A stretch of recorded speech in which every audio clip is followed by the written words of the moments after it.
I'm the Amazing Atheist, and today I'd like to talk to you about the media, but first I'd like to ask you how you'd like to start your year off with a new 2014 Dodge Charger RT. Get it in core. Huh?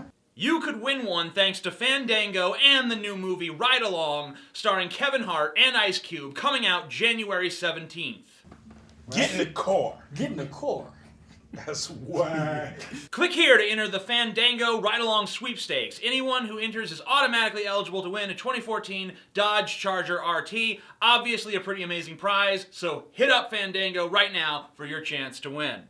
Every day I look for news stories that capture my interest. I need to know what's going on in the world so I can make videos about it because, nothing makes the day's events more interesting than them being filtered through the mind of an opinionated, loudmouthed idiot.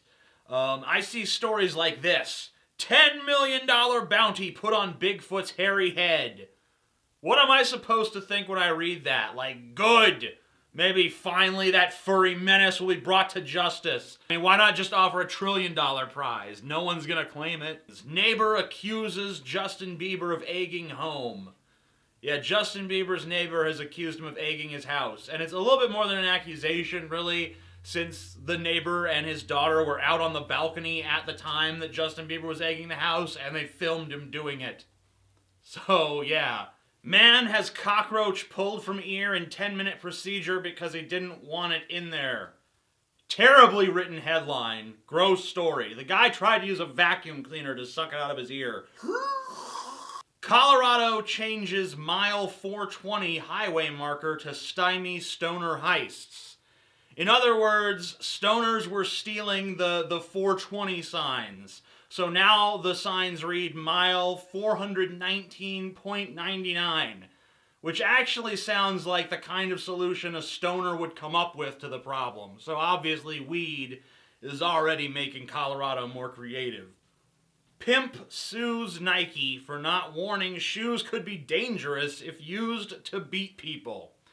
This is the kind of headline that makes me wonder why The Onion even tries anymore. I mean, satire is irrelevant.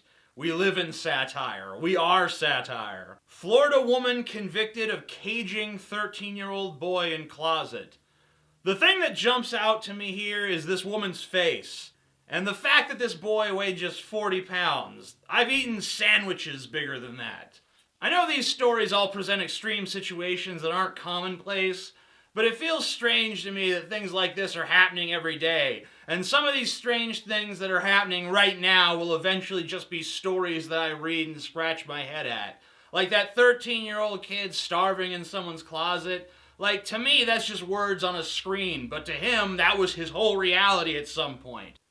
And we keep examining this stuff, but only superficially. We just describe it all as it goes by and forget most of it instantly. Like, think about all of the cures that you've forgotten over the years. Scientists have cured cancer in mice. It was Sprite all along, and Sierra Mist cures AIDS.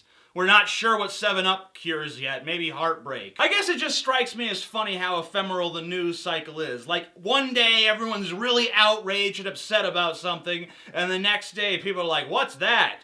Like, if I go back a year ago, I was making a video about the Octomom porn. I look back on that now and think, who cares about this now, and why did anyone care then? Then I think to myself, have I really even seen the last of the Octomom, or is she gonna keep figuring out ways to inch herself back into the spotlight for the occasional news story? Am I gonna actually make another video talking about that woman at some point? It's not beyond the realm of possibility. So I spend my life talking about things that I read in the news, so it's only fair that I tell you how I feel about the news itself. I feel that it's shallow, it's a place that places novelty over information and ignores substantive examination of issues in favor of churning out lowbrow stories of celebrity sleaze. So yeah, I kind of like it, I guess. I'm the Amazing Atheist. If you like this video, comment on this video, favorite this video, rate this video, subscribe to my YouTube channel by clicking this button over here if you haven't subscribed already, and buy my book, The Douchebag Bible. It's available down below. This is probably going to be one of the last runs of this book because we are working on a new book right now. So, down there. All right. See you guys later.